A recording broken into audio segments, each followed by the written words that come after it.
significant is our mindset throughout the course of our life? And what role does this play when it comes to being vulnerable, being really vulnerable and sharing the imperfections that all of us have if we're very, very honest with ourselves? And the scars that can sometimes accompany us when it comes to life, both figuratively and literally. I am honored today to have my guest, who is nothing short of a rock star, role model, hero. I will say, if I could say it in a different language, I would, but didn't do too well in Spanish, is Julie Kramer. Julie, I want to say thank you for joining me today. Julie, thank you so much for Julie having and I me. First this is met. exciting, finally. Yeah, girl. Right, I was like, we've been kind of like, we've talked about this for a number of months. I was like, Julie, I need you on the show. So I first met Julie, I'm not even sure what year of high school it was, Julie, that you were at Seneca, but I have felt for quite some time, have wanted to have you on the show talking about, a lot to talk about. So Julie is a cancer survivor. In 2014 was diagnosed with stage 4 synovial sarcoma, and you were given, at the age of 23, 3 months to live. And so now we're almost on the 7th year, right, of you being diagnosed. And in that time, yes. Oh, what a life you have lived, my friend. And in terms of your story and the journey that you have allowed other people to be a part of and see you in your most vulnerable and hurting and glorious of moments, I want to share a little bit about what the past 7 years, oh my gosh, that's a huge question, has looked like and been for I know. I'm like, yo. Right. So I know. And it's definitely not, I mean, I sit here and say, you know, I think everyone feels this way that's been diagnosed with cancer, where I never thought it happened to me until it did. And it's true. I mean, you know, I was always just an outgoing person and a normal, healthy lifestyle, never smoked a cigarette. And, you know, one day you're living your life and then the next day you're told you have 3 months to live. So it's hard to really put into words like what that does to your mindset right then and there, but even before treatment and during and everything like that. And, you know, initially when I was first diagnosed, I didn't have plans to share that with the public. You know, I didn't want people to feel sorry for me. I was like, let me get in, get my treatment done, get out and go on with my life. And that's what my mindset was initially upon diagnosis. And then I started thinking about it and I was like, well, that's going to be really hard when I want to go hang out with friends and I'm bald and people see me in photos and be like, there's no way Julie shaved her head for fun. So I made the decision to announce it to the public, and I was like, look, I mean, everyone, you know, because people expressed their concerns. They knew I was in the hospital and I didn't really know what it was at first. And then, you know, I made the announcement like, hey, you know, I have, you know, cancer and this and that. I'm going to be going through treatment just to let everyone know, you know, I'm going to be okay. Because I truly believed, and I think of this now, I was honestly naive to what my, you know, treatment and battle would be like. And I think that's almost a blessing that I was naive to it, but I truly believe that I was going to be fine. I know I'm a fighter. I tried to make light of the situation. I didn't want people to feel bad for me, but I knew people needed to know. And like the outpour of support I received, I mean, from all my friends in high school, you know, family, friends, everyone, people from like all over. And they were just like, you got this, you got this. And I was like, okay, this is like really awesome. Like these people have my back, and it was support right from the very beginning. So, but that wasn't really, so I'm still learning every day. I'm learning, you know, what the mental battle is with a cancer diagnosis, you know, so you go through treatment and, you know, I started off with chemo. I did 6 total cycles of that for 4 months, you know, lost my hair, lost my eyebrows, lost my eyelashes, lost my complete identity, basically. And that's what I wasn't prepared for. So, and then that's why I say, you know, I think I was a little naive to it. I never had cancer in the family, so I was very unfamiliar of what I was up against. And you know, losing that part of me made me really turn to the inside and love myself more. With it, I think people don't give themselves enough credit. And that's what I see the most. And I understand the hopeless feeling. I understand wanting to give up sometimes, but really it's acknowledging the feeling of wanting to give up, but not actually giving up. It is okay to feel hopeless. It's okay to feel like you want to give up. That's normal. And I think that people need to acknowledge that that's normal. And I don't think that they should think, you know, oh, I'm not supposed to be feeling this way. I'm supposed to be grateful because, you know, I'm given like this opportunity to fight. And it's okay. It's okay to feel those feelings. It's just not letting that hopelessness sit with you for too long. And that's really what drove me to, you know, continue to fight. It was like, oh my God, I want to give up. Like there were times where I was in just, you know, so much pain. I remember my mom was sitting on the side of my bed one day and she was trying to force me to take like 20 pills I needed to take that one night, and I couldn't swallow them because I had an infection in my throat. And I was just like, Mom, I don't want to do this anymore. I do not want to live anymore. And I remember just saying it, and it felt like a release to say. And I can't say that like I didn't truly mean it, but it just felt right at that time. But I'm still here. Like I still fought. I didn't give up. So, and that's what I mean. Where it's okay to feel hopeless, but just don't give up. And you're not alone in those feelings. So and you made that decision, right, in terms of sharing, and it was to me like just tremendously brave.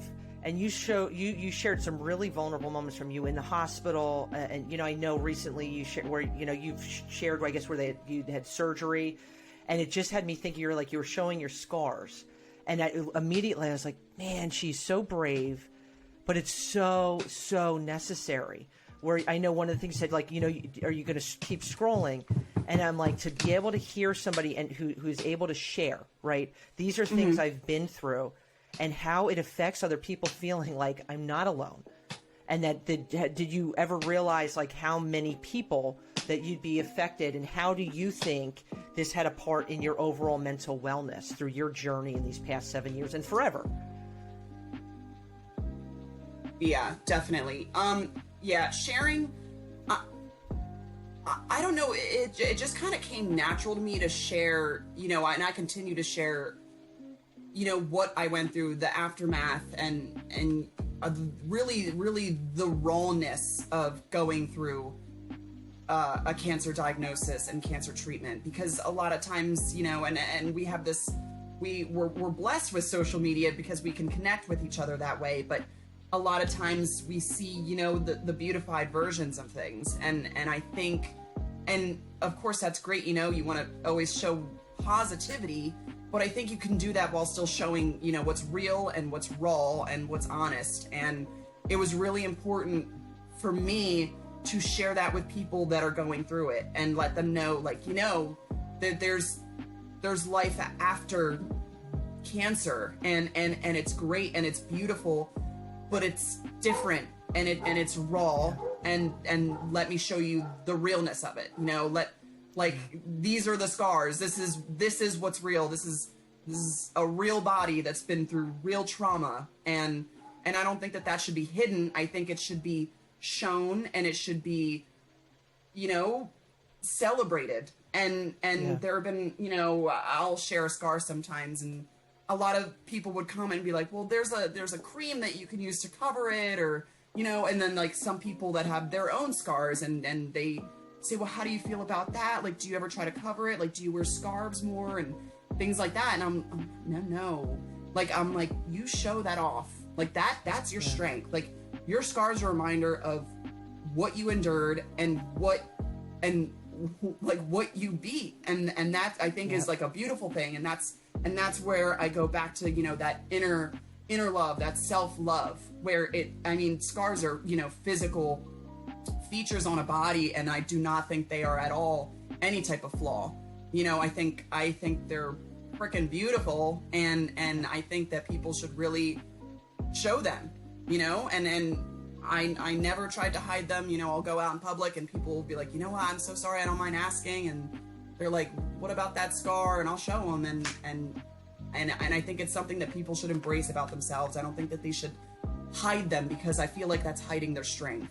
And I know it's not for everyone. I know some people are not comfortable there yet. Yeah, I mean, Julie, I want to say this, like, that is so hitting the nail on the head, where we, and it is being comfortable with whatever you're comfortable with in your journey, but we've been wired to think that scars, different parts of our body that might not meet society's like, are imperfections, and they're not. Like, when I see you, I'm like, that chick is a hero. That woman has like, seriously, it is, you're beautiful. We focus on like the outside. I have learned like internally, you shine, exude this beauty, of fierce determination and a warrior, right? Like, why airbrush that crap?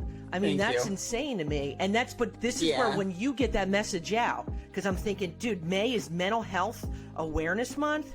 How could I not have you on the show? Because when we are giving people verbal permission to say, celebrate these things that society and all this crazy stuff on social media that are just, right? Celebrate it, because it's part of you. It's this victory. It's this battle. It's this journey that doesn't need to be covered if you're comfortable not covering it. And I think you're this cheerleader. I believe it, Julie, with all my heart, for people of like, love yourself. Be love and embrace who you are, and don't worry about what other people think. And I want to ask you, like, when have you always been, and I remember you in high school, the confidence of kind of like, I don't give a crap what people think. I don't know. I've always just been very expressive, and that part is part of my personality. And I don't know if it wasn't really something that I thought twice about sharing or not sharing in regards to, the vulnerability and raw aspect of things. Like, I didn't think like, oh, should I share it? Like, it was kind of just natural for me to share it, because like, everyone goes through something, and like, we all have our own battles, but we all have them. They're different, and to not compare them, but everyone goes through some type of battle, and it's just, that's something that I've always understood.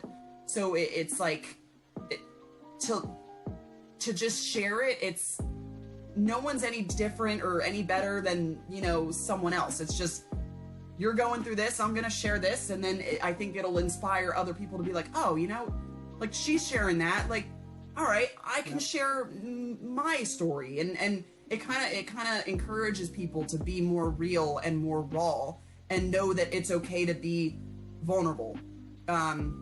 And it's not something, again, like, it's not something I had to think too long about if I wanted to share it or not. It's just, I feel like when you're open about, your story and your personal life, if it's available and comfortable to you, I think that I encourage people to do so, because when they are, I think that, opens up a door for those who might be a little hesitant. But I think ultimately it could help someone, because it being vulnerable, you feel heard and you feel understood, and we have these social media platforms, and it's not sharing for attention, it's sharing for, support, that there's this community where you can just get support from others. And I mean, I'm a big part of the cancer community on social media, and it's so helpful to see each other,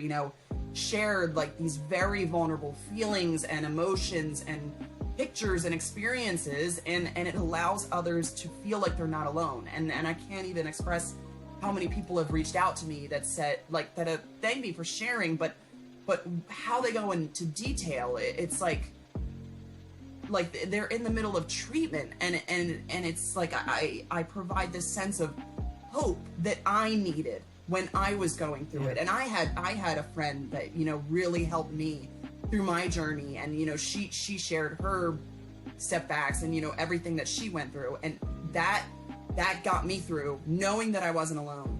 And that was like the number one thing that really kept me afloat, is knowing I wasn't alone.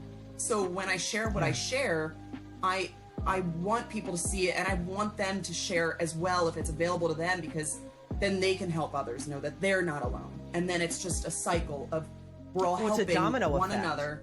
Yep. It is. It really is. And it's just it's sharing the real stuff. We see too much, other stuff in the world where just I think the real, the raw, the true, and the honest and the vulnerable should be just so highly praised.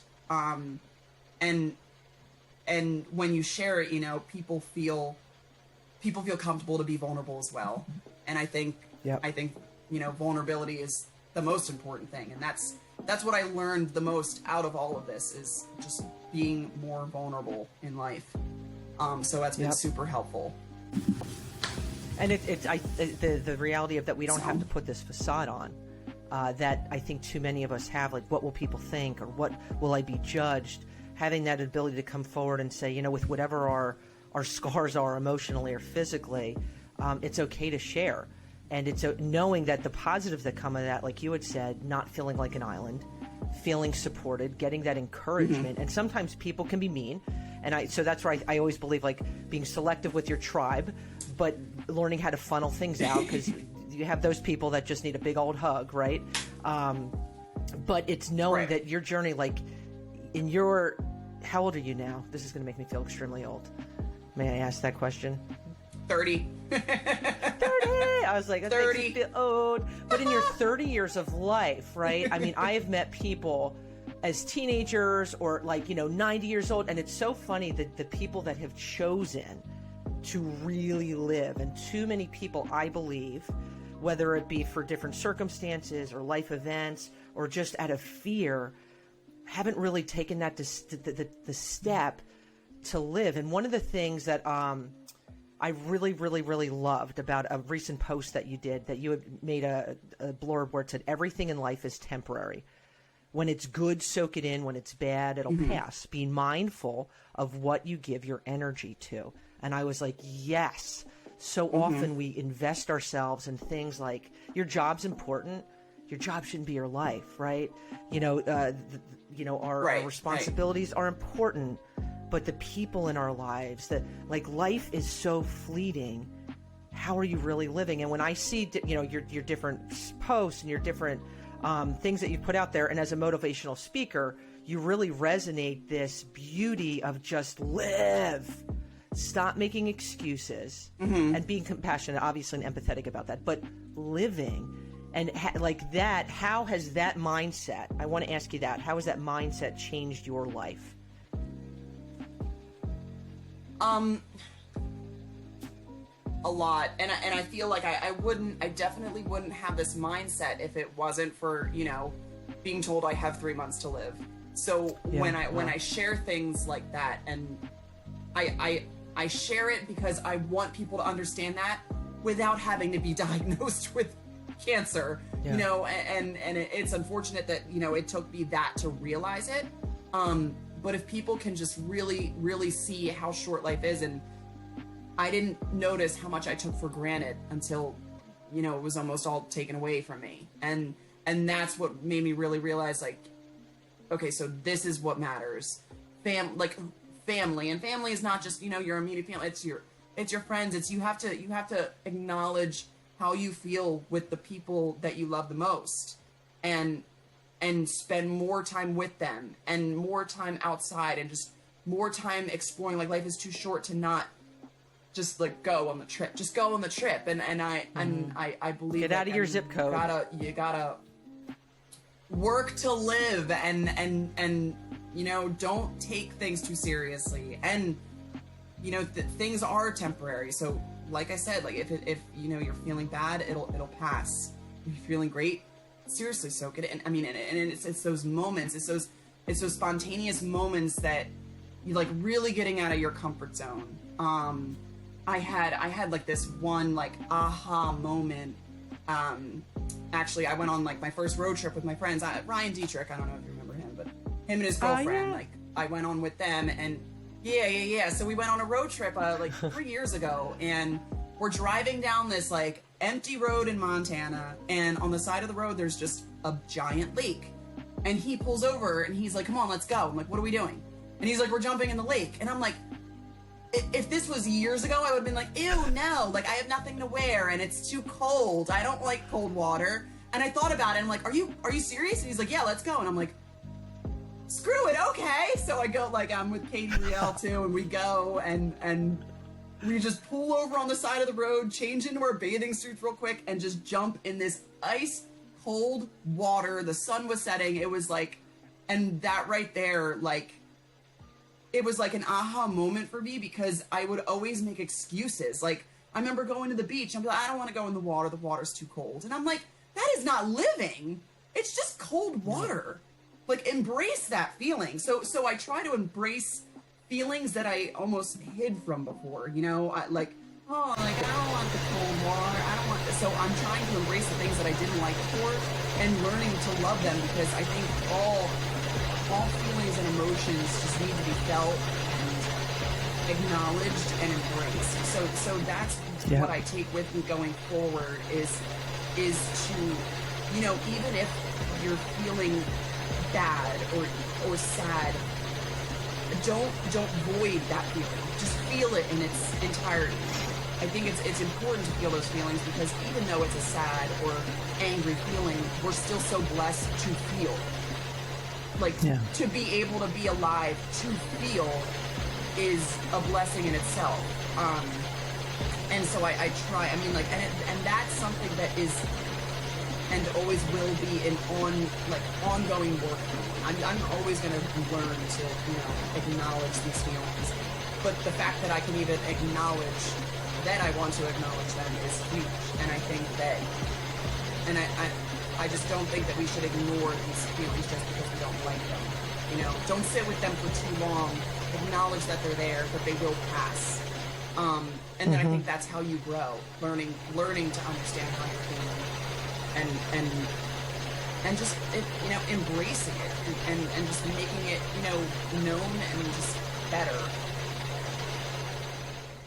Because we're all a work in progress. You know, we're kind of like this little lump of clay. Always. And if we choose to just kind of be squishy, right, and not be molded and not, you know, and sometimes when you're molding that clay, you screw up a little bit, right? But you just keep going around the edges and you keep smoothing. Yeah. And that's life. And I do think sometimes we can be really hard on ourselves, where it's like, I'm feeling this way. I shouldn't be feeling this way. Or I'm really angry. I'm really sad.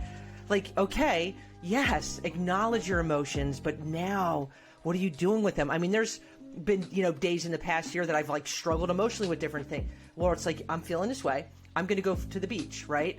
I'm going to breathe some salt air, or I'm going to go for a bike ride. Like, just the aspect of celebrating, of being alive, I think puts those emotions in perspective. Yes, they're valid, they're real. But what am I doing? Like, this too will pass. It is, it's a journey, but that mindset, just kind of like that you really kind of put out there so like on a daily basis, is just so beautiful, so powerful, and it leaves with it a legacy, you know, that in 200 years will still be in people's hearts. And I think that's one of the things we need to strive a little bit harder for, that it's not the airbrushed life, it's the real, the raw, the growth, the tears, the joys, the roller coaster of life, that when we share with other people, they want to hop on too, you know. And it's, and to me, that's just such a beautiful, beautiful thing, you know. And as we kind of wind down a little bit, I want to ask you, what 2 cents would you leave with people?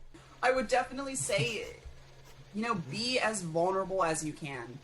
It will help, I think, every aspect in life. It'll help your relationships, you know. It will only, I think, do good. It will help you grow as a person, because when you're vulnerable, you are acknowledging your feelings and your emotions, and I think that that's so important in order to grow as a person, mentally, physically, emotionally.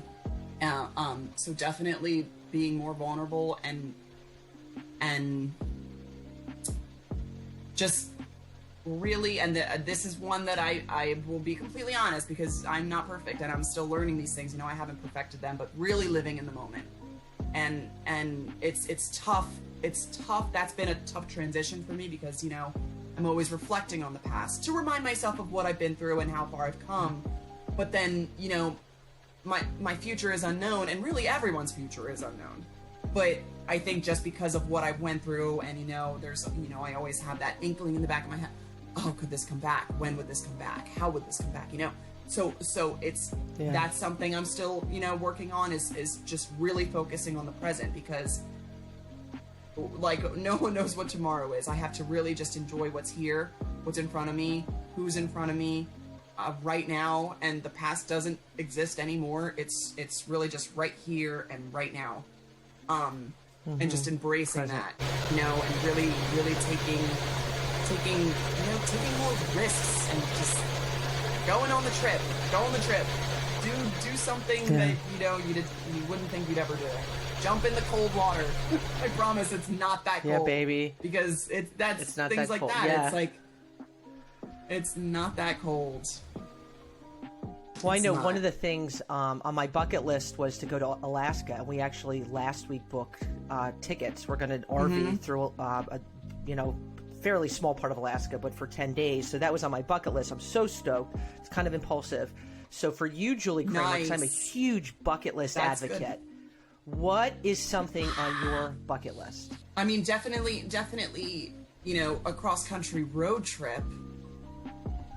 Yes. I'm trying to think of something like wild. Like, I would say jump out of a plane. I already did that. I'm trying to think of something crazy. I don't know. It's for me, I'm like an adrenaline junkie, and I like taking risks in that sense. So it's not like I go searching for danger, but things I'm unsure of because they're dangerous, and I kind of cross that line anyway. My mom's not happy about that mentality of mine, but just taking a risk like that, like I would definitely. Bucket list for life. I want to live in another country. I would love to perhaps live in Costa Rica, New Zealand. I love Costa Rica. I do. I think I talk with people. Yeah, for years. I actually lived in the North Island for a little bit, and that's one of my. I believe, and that's kind of one of the things I feel like resonates with you is like experiences and travel and getting out of your comfort zone and kind of busting through things. And I think there's so much I know that we can learn from other people, and they can learn from us, and that whole living abroad. Is just has the potential to just be life altering. I know one of ours. I left my job, went around the world for almost a year with my husband, and I will never be the same. And my son's already talking. Who's been to more countries? And I was like, relax, you're 6 years old. But it becomes kind of like a compulsion. Like he's like, I've been to 23 countries. I'm like, I'm down there.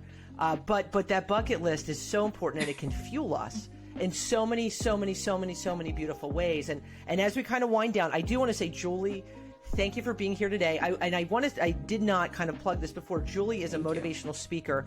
I had the privilege a few years ago to see her stand before hundreds and hundreds and hundreds of young people, educators, and share her story. But with that, a motivation, an inspiration, and an encouragement that absolutely impacted long term.